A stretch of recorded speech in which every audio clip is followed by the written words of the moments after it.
Et on se retrouve en direct, sur le plateau de TV Finance avec un CAC 40 qui à l'instant a ouvert en légère baisse, moins 0,27 On va retrouver comme, tous les lundis, Mathieu Serrone pour notre rubrique Chrono CAC. Bonjour Mathieu. Bonjour Adeline. Vous êtes, trader et fondateur de Galileo Trading.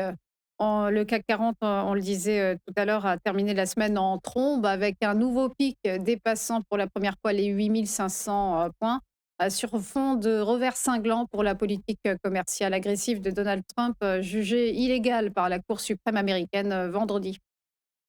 Oui, en effet, c'était une décision qui était, très attendue et depuis, des semaines, des mois, elle a fini par, tomber avec, la décision de la Cour suprême de supprimer, les droits de douane, ce qui a, profité au CAC, hein, vous le disiez d'ailleurs, qui a réalisé un nouveau, plus haut, porté notamment par, les valeurs du luxe avec, LVMH et Hermès qui, ont pris entre 3,5 et 4,5 Mais, malgré cette annonce, Donald Trump, durant le week-end, est reparti à l'offensive, instaurant une taxe de 15% sur les importations. Donc le feuilleton n'est pas terminé.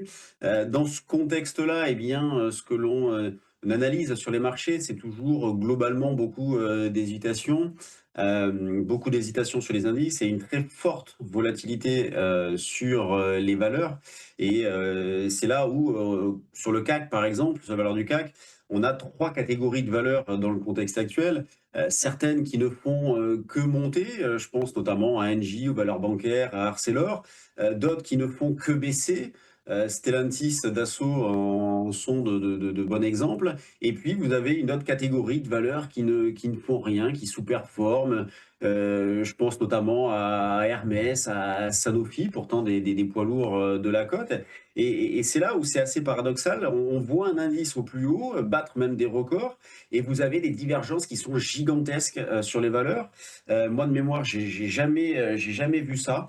J'ai jamais connu ça, des divergences aussi fortes entre les valeurs. Et quand on regarde les écarts, nous ne sommes que le 23 février, mais la plus forte hausse, c'est Arcelor qui, depuis le début de l'année, a progressé de 40%, et la plus forte baisse, c'est Stellantis qui a perdu 30 et quelques pourcents. D'ailleurs, Stellantis va publier cette semaine, en 9 sociétés du CAC qui vont publier cette semaine. Donc il faut s'attendre encore une nouvelle fois à une volatilité assez forte. Et tant que je suis à parler des publications, la plus attendue de la semaine, bien évidemment, ça sera Nvidia mercredi soir, donc la dernière des 7 magnifiques à publier et la plus grosse des 7. Donc bon, bah, les résultats attendus sont une nouvelle fois incroyables. Donc à voir si ça plaît aux analystes, aux investisseurs. Comment aborder cette phase-là? En tout cas, moi, comment j'aborde cette phase-là dans le contexte actuel? Bah, avec beaucoup de méfiance.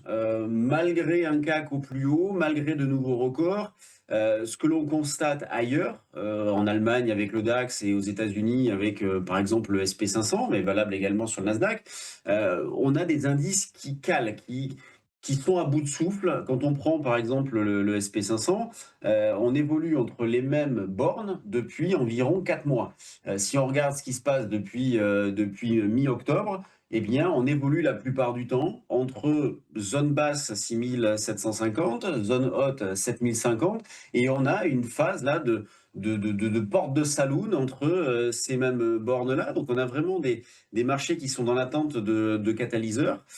Donc, pour ça que sur le CAC, moi je suis assez méfiant. D'ailleurs, on voit que ce matin on revient un petit peu en arrière, rien de bien méchant, 0,4 de repli. Donc, qui dit méfiance dit bah, une exposition assez faible, dit un recours aux options assez fort pour couvrir des positions ou éventuellement prendre des paris directionnels. Sur le fond, ce qu'il faut signaler tout de même, c'est que pour en revenir au CAC, les tendances court, moyen et long terme sont haussières. Donc, c'est le message que je vous répète depuis des mois. Sur le CAC, tant qu'on est au-dessus de cette zone 7850, 7900 points, eh bien, à moyen long terme, nous sommes du bon côté. Et puis, à court terme, on a parfois un biais qui est un petit peu changeant, mais en ce moment et depuis plusieurs semaines, il est haussier. Et ce que je surveille dans cet esprit-là, c'est cette zone autour des 8300, 8350, considérant que eh bien, tant qu'on est au-dessus, on est du bon côté à court terme, donc plutôt dans le sens d'achat sur repli, mais au vu d'une visibilité assez faible et bon, de menaces assez nombreuses, eh bien, je n'hésite pas à me couvrir. On a une volatilité implicite qui est assez basse. Tout à l'heure, je vous disais avoir recours aux options dans cette phase actuelle. Bah, c'est justement dans l'esprit de mettre en place ces stratégies-là, en essayant d'accompagner la dynamique de court terme en cours, donc plutôt à l'achat, mais hedgé par des achats d'options, en l'occurrence ici des achats de put,